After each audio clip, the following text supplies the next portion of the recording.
next just a little over an hour, Richard and I are going to divide the time up so that I take 20 minutes, then he takes 20 minutes. And I think my maths has let me down. It's a little under an hour. And then the 15 minutes that we have at the end there will be a chance for you to talk on tables and respond to what we've been saying, but also share what you bring to this event, because there may be questions and lines of inquiry that aren't those that Richard and I pursue, but you'd like to have, as it were, on the agenda. Then it's my job in facilitator mode to make sure that we cover as much of that as possible. So what I want to talk about now is, it sounds hubristic, doesn't it, how to teach vocational education. But it seems really important at the moment, and some of the reasons you've had already. And here's the argument that I'd like to run with you. Of course, it's worth saying to begin with that, as Asha reminded us, there's an awful lot of academic education going on in FE and in learning and skills genuinely. But that's quite well theorised. It's quite well understood. The vocational, and especially the practical elements of the vocational, are less well understood. So the argument goes like this. Vocational education is really important for all the reasons that Asha's outlined. But it's too often dismissed as being simple, especially by its critics. It's not. And what I want to just begin to show is how complex it is.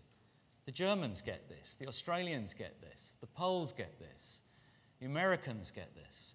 A number of countries across the world understand that we need to get beneath the words teaching and learning to understand a little bit more about what we mean here. We need to set broad and ambitious goals to understand more about the methods which work in different subjects, to have a much broader palette of teaching and learning methods, and above all, have really good, simple, reliable ways of teachers, coaches, mentors, all the people who hang out in our world to be able to make the best possible decisions for the learners that they're working with. That's the throat-clearing part of the argument. And the so what is, well, yeah, of course. So what's the role of governance? What's the role of governors? Is it different? Is it business as usual? Or, as I'm going to argue, might governors like to get more involved? And if that answer was yes, what might more involved look like? Again, as Asha said, very much respecting your own context wherever you come from. And just finally, before I start, we've had a lot of the context from Asha. And the reason that we're focusing on teaching and learning is not actually because there have been a lot of learned reports written. It's because it's the core of what we do. Teaching and learning is absolutely at the heart of the business of FE. And especially, many of us in this field feel that sometimes it's misunderstood, or sometimes it's dismissed as if it were not as complex as doing the job of general or academic or other kinds of education. Simply not true. The Lingfield report on professionalism talked at length about having a better understanding of what's actually going on between teacher and taught. The Richard review is signally not addressing, I think, some of the issues that really lie at the heart of the apprentice relationship. We cannot leave it all to the employers. We need to listen to employers closely, but there's a real job for us as educators. Ofsted's focus on teaching and learning has focused the mind a little. And Frank McLaughlin's commission also mentioned gives us a real opportunity, but in a resource-constrained world, to take forward some of the recommendations that the sector might like. For that commission, we at the Centre for Real World Learning produced this report. I'm going to draw from it. It's called How to Teach Vocational Education, unsurprisingly, and its subtitle has the P word in it, a theory of vocational pedagogy. But I hope I won't scare you with that, and I hope you'll find it useful and interesting. I'm delighted and surprised to say that 2 weeks ago the House of Lords spent an hour debating our report, which is kind of unusual for a mere practicing academic. There are many ways in which what we're talking about can be misunderstood. And Matt Crawford, in his wonderful book, The Case for Working with Your Hands, has outlined some of them. Of course, the same applies in that last sentence to all vocational learning. It's not just about practical per se. Or in another walk of life, Jacob Bronowski put it wonderfully. The hand is the cutting edge of the mind, he said. What we're talking about is rich, cognitively interesting, and calls on a pedagogical response that perhaps we haven't always given it thus far. By pedagogy, I mean, and this word is widely used in other cultures, but less so in the UK, I mean the art and science and craft and skill of teaching and learning. And then there's a second sentence which says, and that includes the culture in which all of that takes place. Because you can teach in very different ways, and only by getting close up and looking carefully would you notice those differences. So teaching vocational education and allowing a pedagogy to emerge seems to me and to my colleague Guy Claxon and Ellen Spencer, who wrote the report, to require us to look afresh at some of the things that we may or may not take for granted. The first is that it suggests that we might step back and say, what are the outcomes that we're achieving? Clearly we need skilled people, and quite often it comes down to a definition of working competence. But most of us are in this because we believe there are a broader set of outcomes. I'll try and describe them to you. Clearly we need to understand our subject, and it will be different, will it not, working with a person where you're helping them to deal with bereavement as opposed to a spreadsheet in an accountancy experience or working with resistant materials out on site. Those are different activities, and they may call for different teaching methods, or they may not. It's at least a question that we might like to attend to. We clearly need to know our context, more of that as I go through. And I'm going to argue that we might like to select from as I said before, a wider palette of methods, and that might be helpful. The 6 broad outcomes that we're arguing for, the point of it all, if you like, for us are, I guess the first is surprising, isn't it? That we need young people or adults to be able to routinely do whatever expertise it is we're helping them to acquire. But the second is more complicated, isn't it? The second is the non-routine expertise. As part of the report, we interviewed Andy Smythe, who has many hundreds of apprentices in his travel and logistics business. And he told me that one day the company woke up to discover that a volcano in Iceland that they'd never heard of had done some damage in the upper atmosphere, and all the planes that used to fly in one way were no longer going to be able to do that. Having routinely expert workers was not going to help him there. Having people who could think out of the box, who could solve problems, who could apply things in different contexts, who were resourceful, was indeed what was required. Resourcefulness was Jean Piaget, the great theorist's definition of intelligence. He called it knowing what to do when you don't know what to do. And anybody who's really skilled can do that. And that's why it's wonderful to watch them at work. We need functionally literate workers. I'm arguing that we need something that's a little broader. We need to let the concept of literacy breathe a bit. Because it's also about the spoken and other communications that take place between an individual and those working round him or her, and indeed the customer when they're in the workplace. Craftsmanship, wish there was a gender-neutral word, but there kind of isn't. Please suggest one if you've got one, but I think you know what I mean. It's what any passionate craftsperson will show you. It's a passionate dedication to seeing that there's a job well done here. It's a commitment to what Ron Berger calls an ethic of excellence. And that's what you see in outstanding colleges and outstanding classroom studios, workshops, assembly lines, whatever it is. We need business-like attitudes, even if we're not working in a for-profit environment. Many of the young people and adults that you're working with will go and work in third sector situations or social enterprise. That's absolutely fine. But they are in a place where work is taking place, and they will need those kinds of attitudes. And this is not a functionally driven, wholly instrumental job, is it? It's about encouraging people who are great plumbers, great accountants, great engineers, great architects, whatever it is, and they can also continue to learn whatever they need for their lifetime. So it's a lifelong learning, lifetime learning, learning over life agenda as well, and we need all of those. So if you agree with that, then you're starting from a place that says, well, actually, do you know what? The way we do it now, in terms of our pedagogy, in terms of our learning and teaching, may or may not yet be delivering what we say are our desired outcomes. So if that's where we're going, what might that look like in practice? Well, this is too small for you to read, and you'll find there's a handout in the middle of your table if you're interested in looking at it. In the report, we look at a number of different pathways, and here's just the illustration of, in a very practical sense, what this might mean if you were a plumber. There are two other examples which might be helpful to you too. I'm not going to go into them in detail, because those of you interested, we have a chance in the Strand later on to go a little deeper and to consider this. But I hope you'll see that I'm not just filling this with fine words.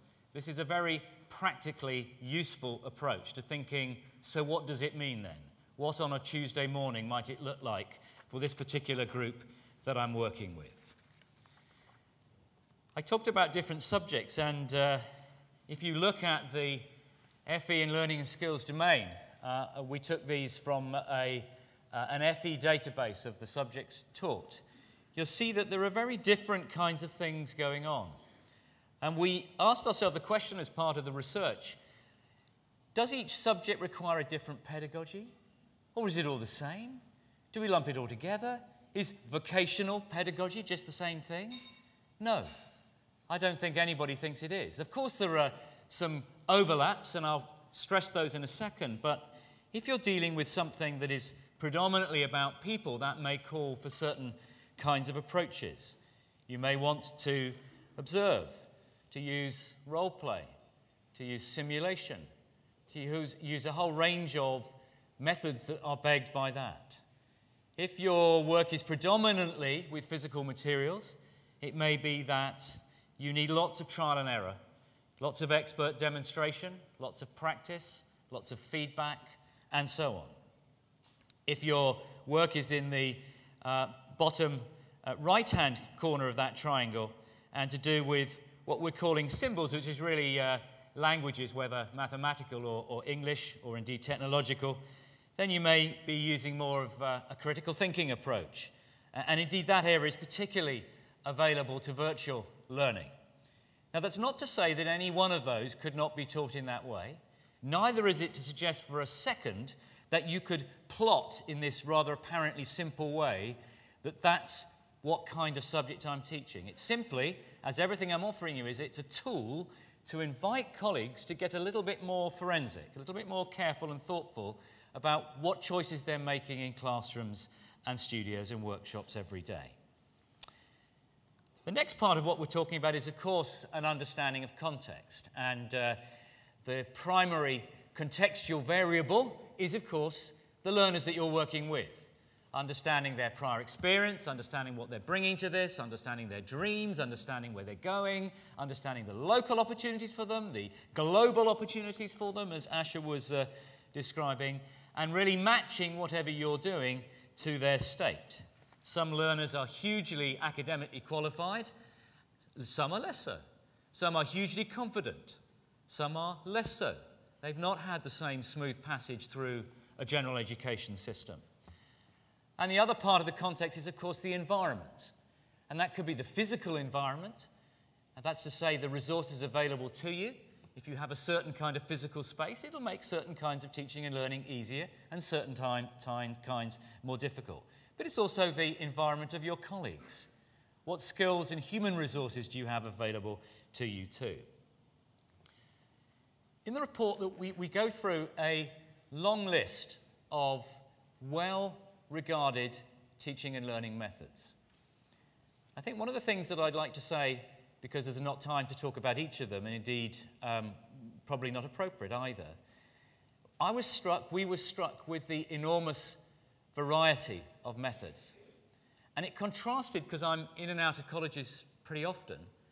If I'm really going to be honest now, so this is not a criticism of you, I'm sure you're an honourable exception, it contrasted with the very narrow range of teaching and learning methods that I personally experience.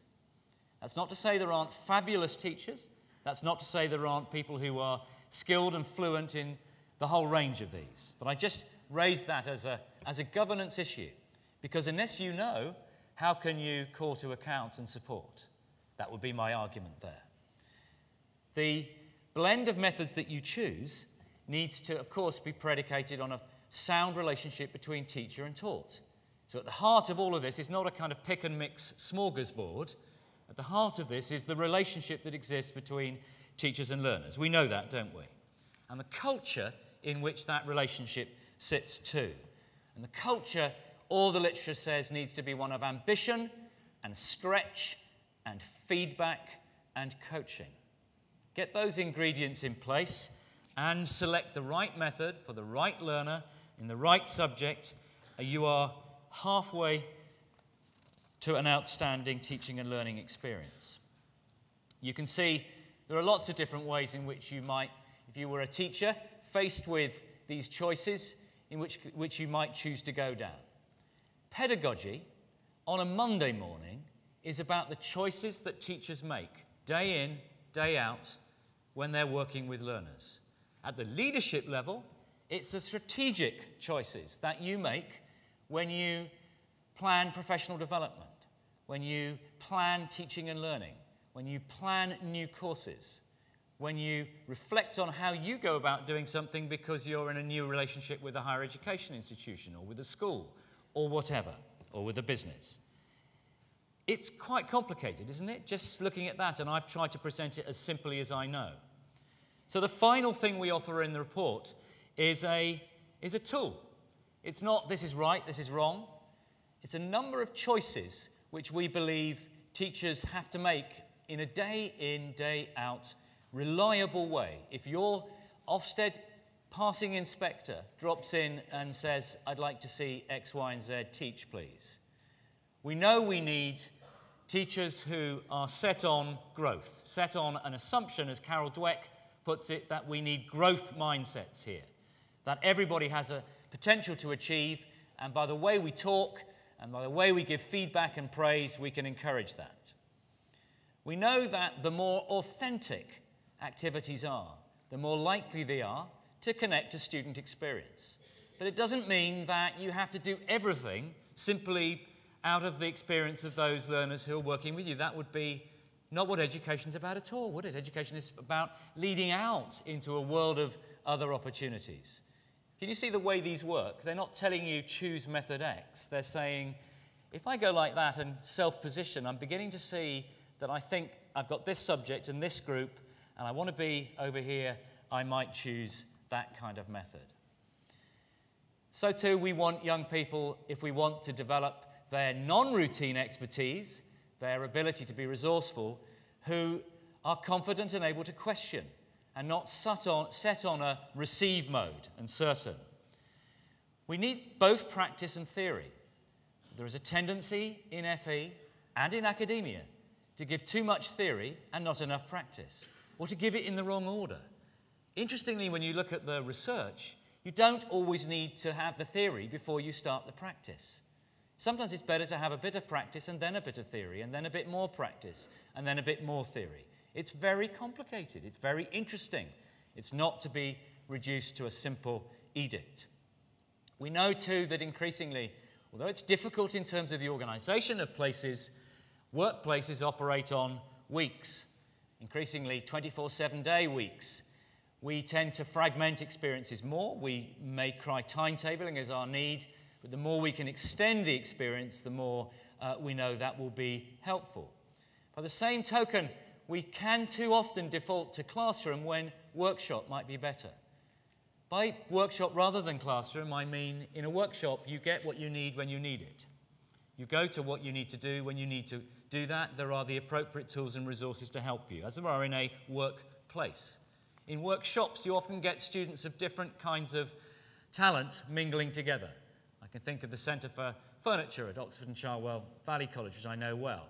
One end of the furniture studio are apprentices. At the other end are PhD students.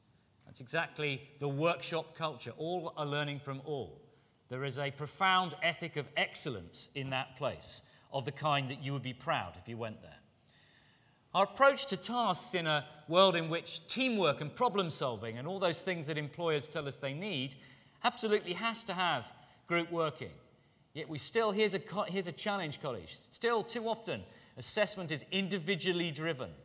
How does your college value group activity, other than in the obvious sporting and musical events where we value it with our applause?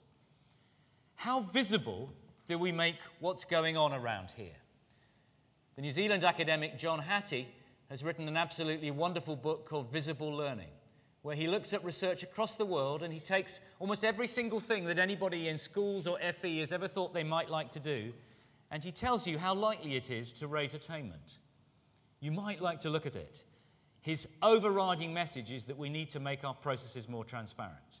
We need to be not just teaching plumbing, but teaching about learning how to become a better plumber and a better learner and more pride in your work, etc., etc. And we're nearly there. Of course, we're not just in a face-to-face world, we're in a virtual world. And that calls on different responsibilities and responses from us. Increasingly, we need to facilitate all the drift in what Ofsted is looking for, is a greater sense of student engagement, student involvement, student shaping appropriately of what they're learning. I hope you will feel, if nothing else, that what we're doing is worthwhile, complex, doable, but just might need us to attend a little more to it. Just might need somebody on the governing, maybe two somebodies on a governing body, whose job it is to constantly come back as the grit in the oyster and say, so what? So what might we do here? My so what's would be, I think, and I hope, I'm told that as part of the McLaughlin Commission, we're going to be encouraged to have something of a sector-wide and sector-led debate on this. We're teaming up with the 157 group to do a little bit of that ourselves. A broadening of scope of the kind that I've been describing. And I think there are some open questions which I hope will sit with us for the time that we spend together, which are essentially what might be different for us as college governors, as chairs, as clerks, as principals, as senior staff. Thank you very much indeed for listening. I have a small number of copies of these because they're quite heavy. I'd be delighted to share those with you. For now, though, thank you very much for listening to me. Thank you.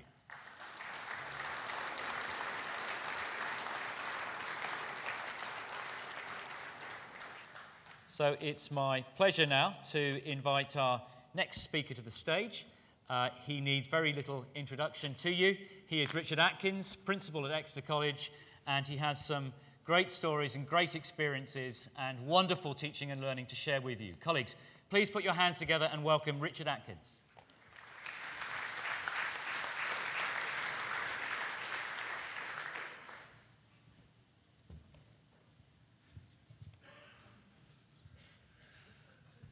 Hello, good morning.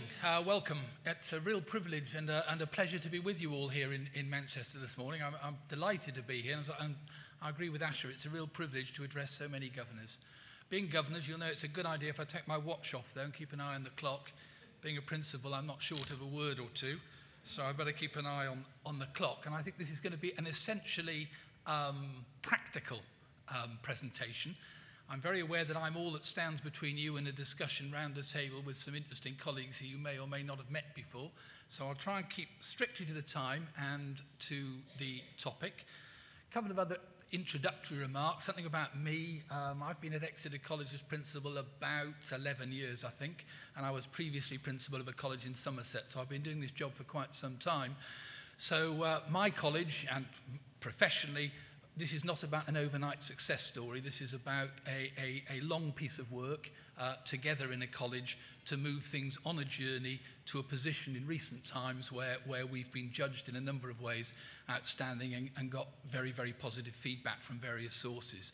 So it's about a journey, quite a long one. I thought what I would do is tell you a little bit about the story about the no-notice pilot inspection we had last year, with apologies to anybody who's heard it.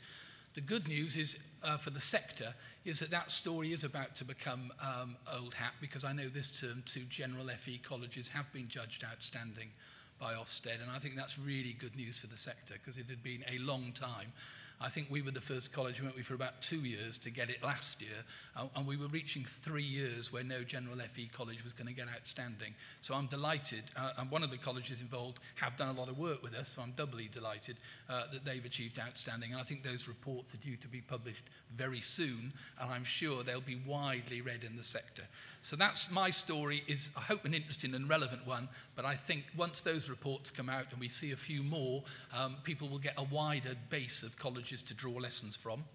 I'd like to say something about why I believe governors must be involved in teaching and learning. I don't think it's optional. I think it's just as important as keeping an eye on the balance sheet and the management accounts, and something about how governors can do that. And I thought really if you're going to, some of you will choose to come to the workshop that I'm doing with Richard Dimbleby later on, and I'm quite happy to go into more detail in that about some of the practical ways that governors in my college get involved in developing and monitoring the quality of the teaching and learning. I think the last thing I wanted to say as an introductory remark, I really hope you enjoy the 2 days. I always find with conferences the biggest benefit maybe is a bit of reflection about where I come from, my own context, and trying to draw a few lessons from what I've heard from the platform, from what I hear from others. Now, the last time I heard Asher speak, I was stood on the lawn of the British High Commissioner's residence in Delhi, wasn't I, Asher? And Asher gave a brilliant speech with Matthew Hancock. What that did for me, actually, was you go abroad and look from another part of the planet back at the English FE system, and you see a lot of the things we do really, really well. And I sometimes think the sector and those close to the sector beat us up a bit about all the things that need improving, and there are things to improve. But you'd be surprised when you stood in other parts of the world promoting what we do as a sector, there's a tremendous amount to celebrate.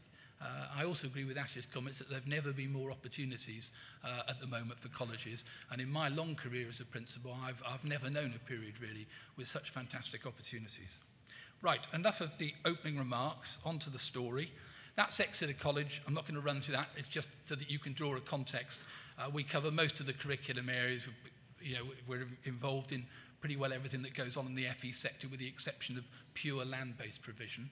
And that just gives you an idea of the context. And that's our mission. I probably need to tell you something about why the board agreed that 5 years ago next weekend. We recently had a good inspection, which probably slightly disappointed us. And then about a week later, we had one of the very first notices to improve. Now, you know that in a school, a notice to improve is a really serious thing. You know, it normally means the head goes, the governors get replaced. In FE, they introduced them and began to sort of experiment with them. And I think we got one of the very first ones back in 2008, which I hasten to add the following year, they changed the criteria, so we wouldn't ever have got one again. But you can imagine how upset the governors and the college were. And in Devon, as you all know, we're quite a sort of sleepy, easygoing crowd, really. But when we're wounded and feel an injustice has been done to us, it doesn't half motivate you. So I think for the governors, that was a real catalyst about feeling that something had been done to the college, which they felt was unfair. I won't go into the details, but essentially it revolved around AS levels. And whether, you know, the fact that you do 4 in the first year and 3 in the second, and everybody who dropped one was regarded as a failure. So there was a hold, which, as I say, the following year was taken out. As a result, I think the board, when they agreed this, were quite galvanised. And the words that are missing there are anything to do with Ofsted or inspection. I think the view the governors took is we want the people in our community, in Devon and Exeter, to feel that this college is doing a brilliant job and is outstanding on our terms.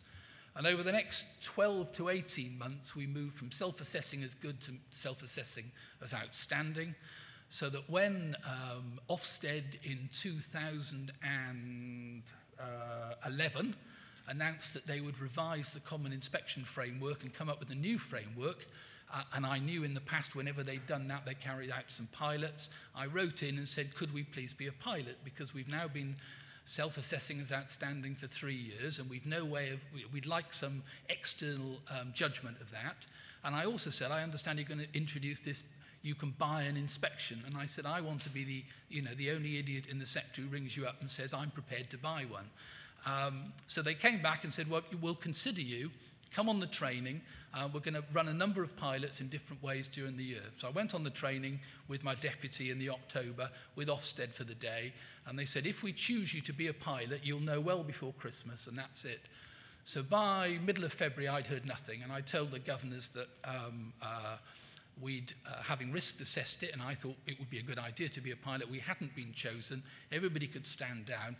The staff, whom I'd never really involved very much in the discussion, because I'd always assumed we'd have 3 weeks' notice, we just left it, really. And then I got a phone call that said, in the next 3 months, we're going to carry out a couple of absolute no-notice pilot inspections. We're just going to turn up, walk to the door, because we have a new chief inspector called Michael Wilshaw, who started 6 weeks ago. You'd have heard of him and seen his photograph. And this is one of his big ideas, and we want to see what that looks like and what it feels like. So we want to send a normal full inspection team in, give you absolutely no notice. It'll happen in the next 3 months. Are you up for it? And I said, well, yeah, probably. And they said, the only condition is you tell nobody. I thought about that, and I thought about my chair and my relationship with the governors and everybody, and we decided to go ahead.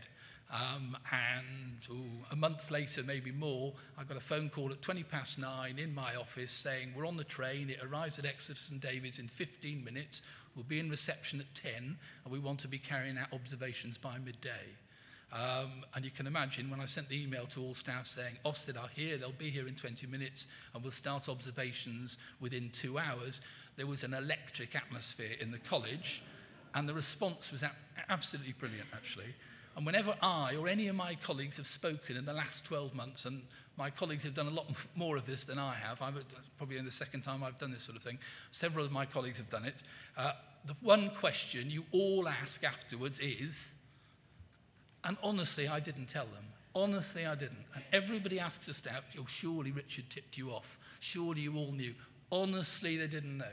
Now, you can either call me a right sod as a principal for not telling them, or you can say I have enormous integrity, or I'm a mug, or I'm naive, but I didn't tell anybody. So genuinely, nobody knew they were coming. And it was an amazing week, really, and the response was absolutely brilliant. And I think one of the reasons it's gained such interest is, of course, locally, it got us enormous credibility. Because the man on the Clapham omnibus, or the woman on the Clapham omnibus, thinks that's how you should inspect things, don't they? Because they say, well, why don't inspectors just walk in, like they do to our college nursery, for example? So we have had enormous interest in the process ever since we volunteered to take part, and enormous interest in the outcomes. And the outcomes for us were obviously very, very good. We were the first college for at least a couple of years to get outstanding across the board. We had a full inspection team of about 15 inspectors. They carried out about 60 or 70 observations. Their observation profile and our own was very, very close, which helped, and they validated our self-assessment that the college was outstanding, which has enhanced our reputation, did a lot for staff morale, and has helped student recruitment.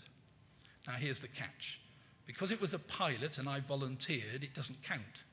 So, in fact, we're still a good college. So every time you hear Michael Wilshaw or Matthew Coffey speak from a platform, they'll always talk about a good college in the southwest which volunteered for a no-notice pilot and got outstanding, but we still have yet to be officially inspected. We don't know when that'll ever be, but given that they now work on a risk assessment basis, we might never be outstanding officially for a long time, but we appear to be better known than any college that ever got outstanding. So the trade-off has been really curious, and I think the governors feel overwhelmed. It was the right thing to do. It was a risk, Clearly, if we hadn't got outstanding, we'd have probably, would have kept quieter about it, I suppose, in our own community. Nationally, genuinely, we have made no effort at all to promote this. There has been enormous interest, because I think many principals, many staff have thought about what would it be like in my college if Ofsted rang up at 9:20 on Monday and 16 of them were there by midday and they'd carried out something like 25 observations by tea time. It's just worth thinking about what that will feel like, and something I keep in mind the whole time now when I walk around the college. So that was the process that we went through. I think the lessons we learned, I mean, obviously the other little bonus is that we then afterwards, a month later, had quite an engagement with Ofsted about the new inspection framework. So Michael Wilshaw spent the day in the college, Matthew spent the day, we've had several other inspectors come along, and we had a chance to talk in depth really about the new framework. Well, the first thing to say is we really welcome the focus on teaching and learning inevitably, which is one of the reasons I'm here.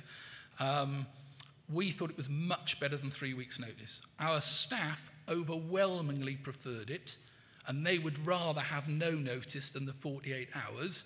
I'm the one who argued for the 48 hours. Not least because very, very occasionally I go to places like India with Asher, and I thought if I was on a plane going to India on a Sunday, it would take me till Wednesday to come back. And I didn't think it was fair necessarily on everybody to have absolutely no notice all the time. But if you ask my staff, they would overwhelmingly say, why didn't they go for no notice completely? They much preferred it, and the students as well. The staff view is very strongly that 3 weeks was much worse for them, because although the staff got worked up, they said the management got much more worked up. So the impact on the staff was them getting worked up, and then all these other people sending them emails the whole time, getting even more worked up. So they thought it was much, much better. There was a big implication for the internal nominee. We had no base room. We hadn't picked the areas. The inspectors turned up. They picked almost all our grade 2 areas and none of our grade 1 areas. So we had a whole debate about how we could get a little bit of one or two of our grade 1 areas seen. We had employer visits to cope with. We have a big apprenticeship contract across the southwest. We have some partnership work. So we had to fix all that up. So we ended up with 3 internal nominees, really. My deputy, and he had 2 deputies, really, an assistant principal head of quality. And they had to work as a team extremely hard throughout the week to keep the process going. But it wasn't insurmountable. I know people were throwing back, oh, you can't possibly do this to colleges that have this sort of provision and that. I believe that you can do a lot, actually. If you've got the right relationships with employers, right relationships with partners, you can do a lot. And I thought there were new requirements for Ofsted and their inspectors. I'm really pleased they've gone for the regional inspector model. I'm really glad they talk more about performance management within Ofsted. I think that is a need. I talked very frankly to them about that. I thought that we had some great inspectors and some inspectors, 1 or 2 that weren't so great. I've had a long-standing concern about 2 things. One, I don't really like inspectors inspecting their local college when they live in the area. And if you live in Exeter, I can assure you, you have a disproportionately large number of Ofsted inspectors, school and college, who live within 20 miles of your college. You think about quality of life, and I'm an inspector, I'll assure you. So I've always felt that's not a very good idea. And the other thing is I like to see people with current expertise, really, who are up to speed, up to date, and can contribute to the process. That's not what I always have seen. I think I've been through about 4 Ofsteds. It's not what I've seen some of that, and then I've seen the odd person who's not up to speed, not contemporary. So I think there is an issue there. I also think that some of the inspectors struggled with the no notice. They had liked the 3 weeks more than us, because they'd had 3 weeks to go through the data line by line, identify exactly what questions they'd asked. The team that came to me were only given the data on the Monday morning. They had to really think on their feet, really. And what interested, you can imagine, someone in never mind my job, some of my team thought that was an eye-opener for some of them, about how fast you had to think on the feet and how quickly you had to decide what you were going to do. Clearly something some of my team would say was their regular day job. So those are some of the lessons that came out of it for us, and I think for Ofsted. We had a really, really good discussion with Ofsted. I know things between the sector and Ofsted haven't been easy the last year, and I'm all for giving Ofsted difficult feedback, but I also, the dialogue I had was definitely a two-way one, and I thought they took some of the feedback as well as giving it out. But primarily, we welcomed the focus on teaching and learning.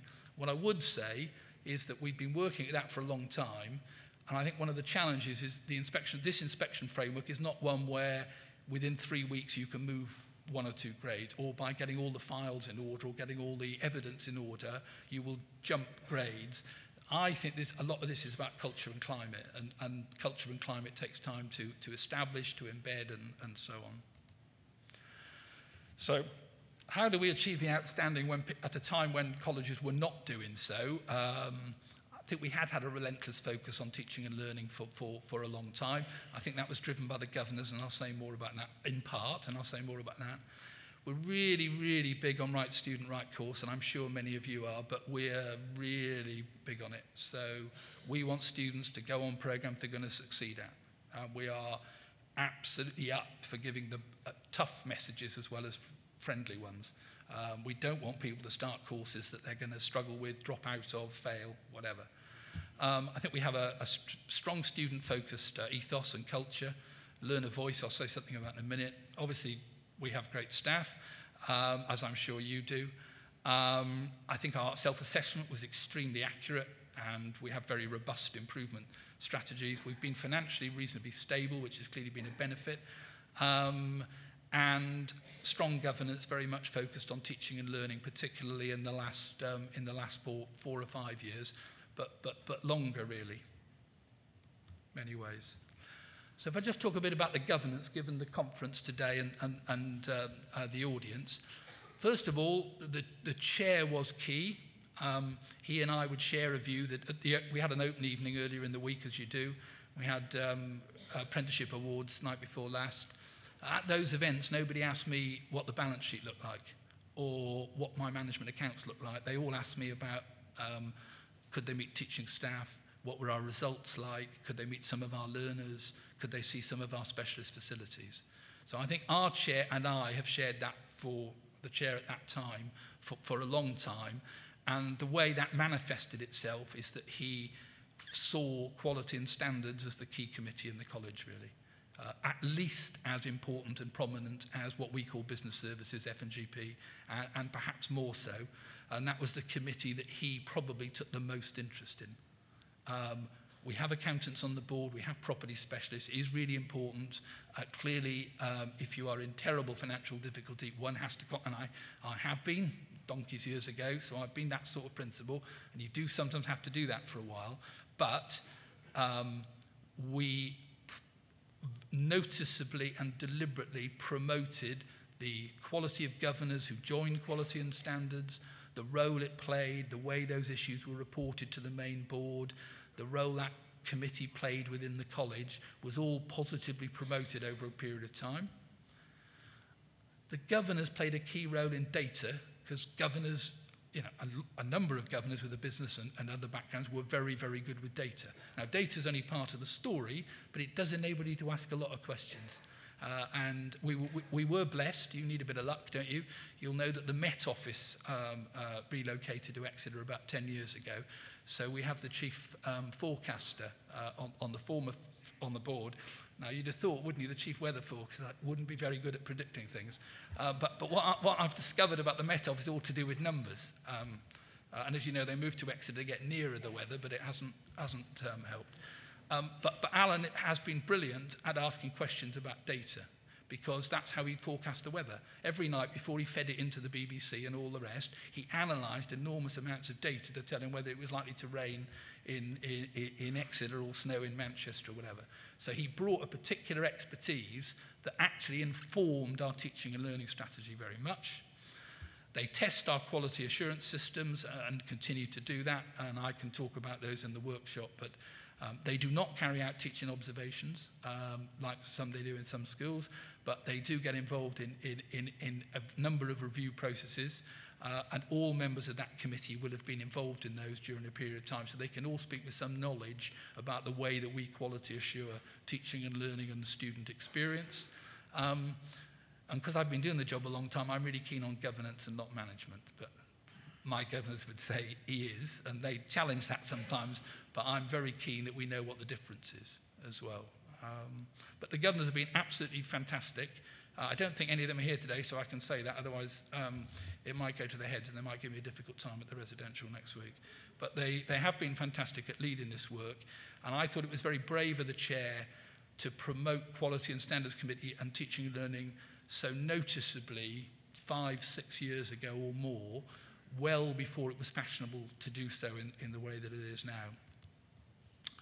I think learner voice has been a huge part. We, like everybody else, we have student governors. I lead the learner voice with my deputy. So all of the learner voice is led by the two of us. I meet with students regularly. I have informal lunches with groups of students pretty regularly. They are pretty informal. I do ask about their experience. I do ask about the performance of teaching staff. I am reasonably in touch in a fair, it's not a huge college, but 5,000 full-time students keeps us busy, and I don't know, 1,000 apprentices and whatever.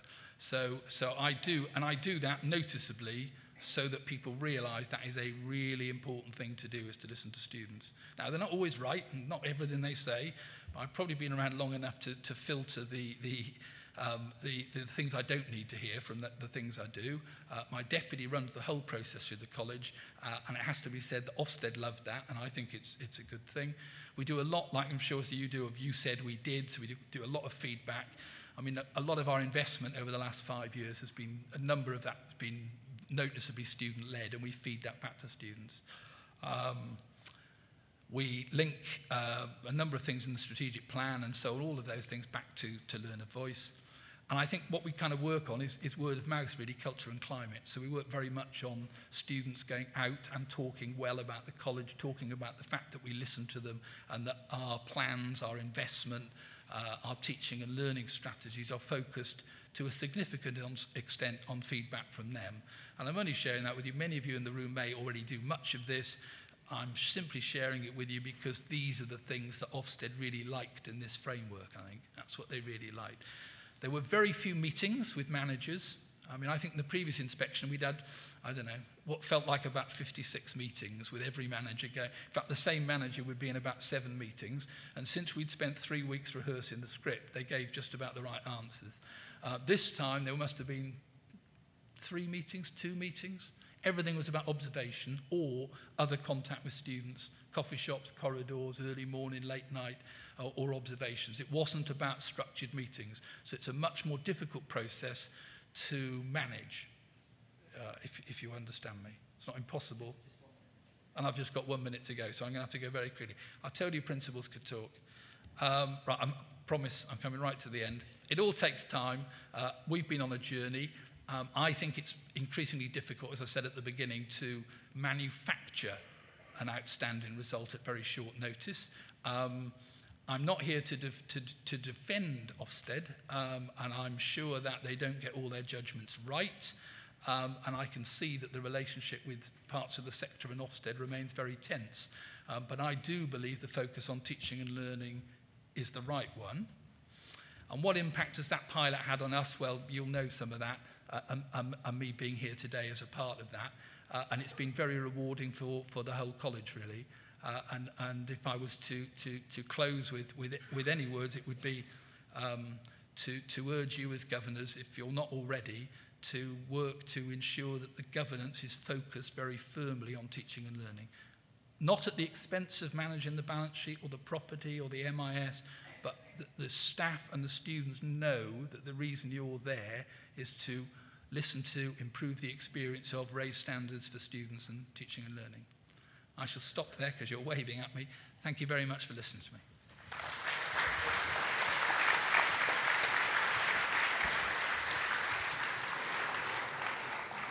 Thanks a lot, Richard. We're only getting you to stop because, as you say, it all takes time and we want to fit as much as we can in, and we want you to have a short amount of table time now. So by saying over to you, what we'd like you to do is spend 5 minutes on your tables, introduce yourself. What was that to you? What kind of questions struck home to you? What thoughts do you have? Share those on tables. There are lots of blank pages over there over the period of the conference. We'd love you to post different thoughts and comments for the different, especially the 3 strands this afternoon. And in 5 minutes' time, I'm going to pop up again, and Richard or I will respond to anything you have to say for one more 5 minutes lot of of time together. And in case you're worried about the overall time, we have built in a certain amount of time between getting from here to your next workshop, which starts at 12 o'clock. So worry not. 5 minutes on tables. Please enjoy each other's company. So who'd like to start us, please? Who'd like to start off? The microphone will come to you. Just give us a 30-second blast of what you were talking about on your table, or if you prefer, simply what's going on in your own mind in response thus far. No pressure.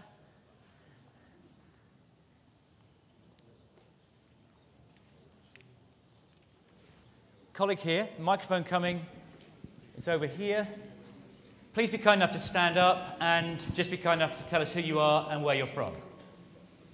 Hold that microphone very close to the... it's on, but it just needs to be very close. My name's Gareth Jones from Newcastle-under-Lyme College. We were talking about the effectiveness of quality and standards committees and how you measure the added value performance of teaching on a regular basis, and to monitor trends that we're developing as far as your individual colleges are concerned. Thank you very much indeed. Another voice as quick as you can. Just show us a hand. It could be a question, a thought, a summary. Oh, two over here. One, who's the nearest microphone? Coming right round. It's just coming, sir. That's fine, yeah. And then one this table here. Yep. Thank you. Hello, I'm Josie Thurkel. I'm the chair of Barnsley College. And one of the things that we talked about briefly, very briefly, was if we don't find it uncomfortable as governors at all to have experts in legal matters or financial matters and challenge and be very strong and be secure in the data. And it echoes what the colleague said over there. And I'm worried about the how of what happens on teaching and learning. I happen to have an education background, however, so I feel comfortable about that, but some of the way the data is presented, it feels like interference to me if I say or interfere when we shouldn't, because I'm a governor, I'm not actually an executive that's meant to be doing the job. So it's the how of it that just has that big question mark that we're worried about. Thank you very much indeed. That goes back to Richard's governance, not management point on his slide. Colleague on this table here. I'm John Hilborn. I'm chairman of Queen Alexandra College. It's one of the 70 specialist colleges, and for my sins, an ex-HMI of the old sort, not of the new sort. We only introduced ourselves on this table, but there was one thing that was worrying me right the way through the presentations we've heard that I'd like to share with you. And that is, I'm not sure which model of governance, given the discussion about the relationship between boards and executives, which started with the Cadbury report, fits in with the model that Ofsted, Wiltshire, and indeed ELSIS is asking us to move towards. And unless we take advantage of what our friends like Adrian Cadbury have done in looking at how that non-executive directorship role takes place, then I think we might make the same mistakes that they've made. Thank you very much indeed. Time for two more comments. Sir, in the middle here, and then at the front. Somebody dash into the middle, please. Just mind just raising your hand so that we can not waste time. Over there, please. Thank you. Hi, I'm Jo Weimer. I'm chairman of Bicton College, which is a land-based college based down in Devon. And one of the things that's concerned us, we have moved 2 years ago to a Carver-esque model of governance. We meet monthly, but we don't have an Education or Quality and Standards Committee as a separate committee. And I suppose what concerns me is that we may have lost some of the detailed expertise in quality and education because we look at it as a board across the piece on a monthly basis. So it's the loss of that committee. Okay, there's some expertise, some how-to, some bigger pictures about governance approaches and learning from corporate reviews. Sir, colleague at the front here. Thank you. Hi, Mark Kitely from Bedford College. Asher started off by asking us to put us into context And your own presentation drew out, highlighted 4 countries. I think it was Poland, Australia, and you said we all get, or they all get it. How do we? You then threw out a slide which said, so what? And I would put it to colleagues here, why? Not what, but why? And the 4 countries you highlighted all aspire to compete in the manufacturing global industry. And on your slide, there's no manufacturing. Why? Do we want to produce hairdressers and plumbers and all these soft services industries, which is fine, and that's a skill set that society needs, but actually we need to compete in the global market, in manufacturing, in making things. And I think the governors of colleges need to look at their local industries and find out how they can push the industries to aspire to compete in the global market and then provide them with the skills. Thank you very much. No intended omission. We simply took a cut of the FE database. That's absolutely at the core of much of the work that we do. Thank you for that. Richard, any last thoughts from you? Do you mind to just come up here? Anything you've heard there that you'd love to respond to? Otherwise, we'll head off to our sessions.